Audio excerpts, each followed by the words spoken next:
Mana paling bagus?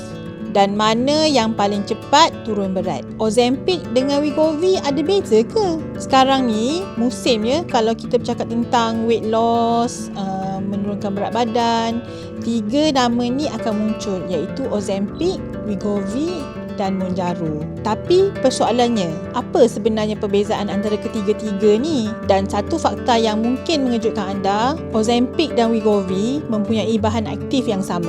Jadi, kenapa namanya berbeza? Dan kenapa pula tirzepatide menghasilkan penurunan yang besar berbanding semaglutide? Hari ini kita bukan nak menentukan siapa pemenang dalam menurunkan berat badan. Kita nak faham sains di sebalik produk ini.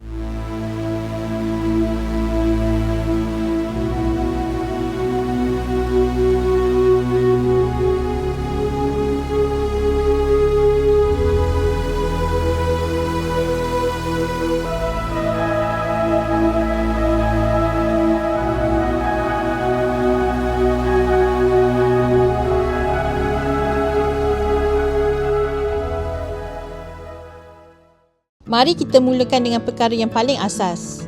Mounjaro mengandungi tirzepatide, manakala Wegovy dan Ozempic mengandungi semaglutide. Dan adalah 2 produk yang mempunyai bahan aktif yang sama, tetapi digunakan dalam klinikal konteks yang berbeza dan dosing juga berbeza. Mounjaro pula menggunakan molekul yang berlainan sama sekali, dan perbezaan molekul inilah yang membawa kita ke bahagian yang lebih menarik. Selepas kita makan, usus kita akan menghasilkan beberapa hormon. Salah satunya adalah GLP-1, iaitu glucagon-like peptide 1.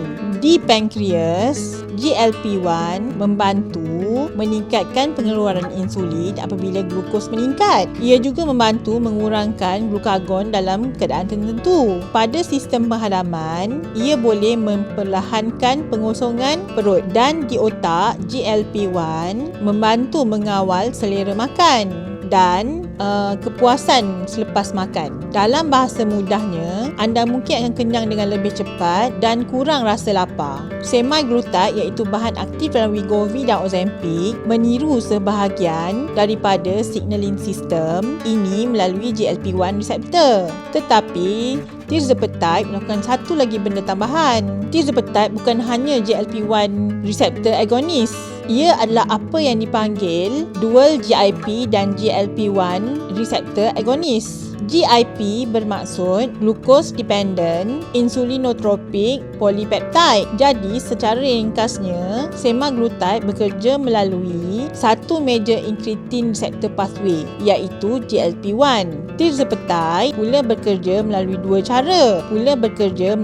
cara, GIP dan GLP-1. Tetapi anda jangan terus buat kesimpulan dua reseptor mesti bagus, mesti lebih kuat. Biologi tak semudah itu.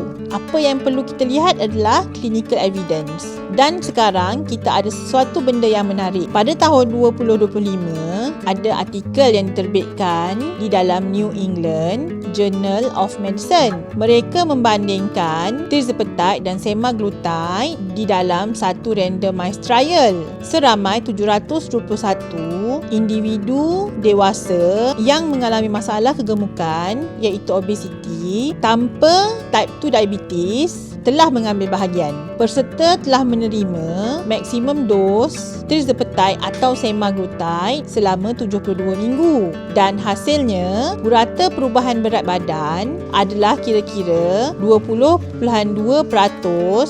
dengan tirzepatide berbanding 13.7% dengan semaglutide. Ini bermaksud average perbandingan berat badan selama 72 minggu adalah 20.2% bagi tirzepatide dan 13.7% bagi semaglutide. Perbezaan ini adalah signifikan. Perbezaan inch loss di bahagian pinggang juga berkurangan dengan banyak dalam kumpulan tirzepatide. Tetapi ada satu perkara yang sangat penting. Saya tak mahu anda lihat angka tadi dan terus berfikir, oh kalau macam tu semua orang patut ambil Mounjaro lah sebab ada tirzepatide. Bukan. Itu bukan apa kajian itu katakan. Kajian itu membantu populasi tertentu yang mempunyai kriteria tertentu dengan dos tertentu dan tempoh rawatan tertentu.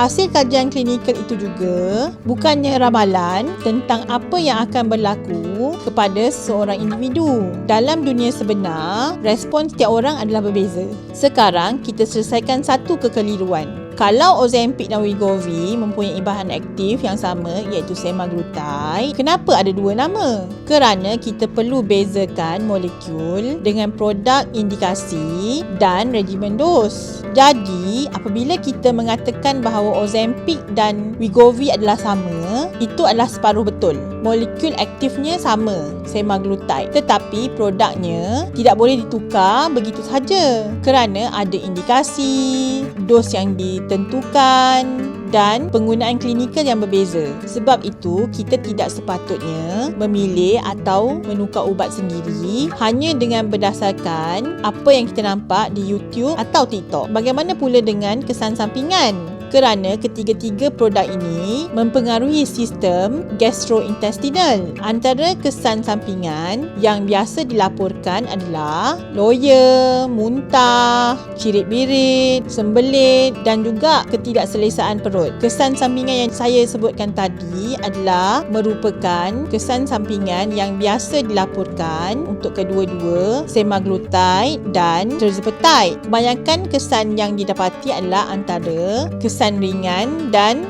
moderate dan ia banyak berlaku ketika peningkatan dos. Ini juga menerangkan kenapa dos ditingkatkan secara berperingkat kerana badan kita memerlukan masa untuk beradaptasi dan lebih tinggi dos tidak semestinya baik untuk anda. Jadi, Mounjaro, Ozempic atau Wegovy? Jawapan saintifik yang paling tepat adalah ia bergantung kepada pesakit dan juga objektif rawatan itu. Kalau kita hanya melihat tentang penurunan berat badan di dalam kajian yang saya sebutkan tadi, tirzepatide menghasilkan purata penurunan berat badan yang lebih besar berbanding semaglutide. Tetapi pemilihan rawatan bukan berdasar satu nombor sahaja. Doktor juga akan mempertimbangkan perkara seperti indikasi klinikal, pengawalan glukosa, kardiovaskular dan buah pinggang, kesan sampingan, ubat-ubatan lain dan product availability serta bagaimana seseorang itu respon kepada pemilihan rawatan tadi. Saya sendiri sedang melalui perjalanan bersama Mounjaro, tetapi saya tidak mahu menegaskan bahawa Mounjaro ini bagus, Mounjaro ini tak bagus. Saya hanya mahu kita faham apa yang berlaku dalam badan selepas kita mengambil Mounjaro. Apa yang berlaku pada selera makan, apa yang berlaku pada glukosa, apa yang berlaku pada otot apabila berat badan turun.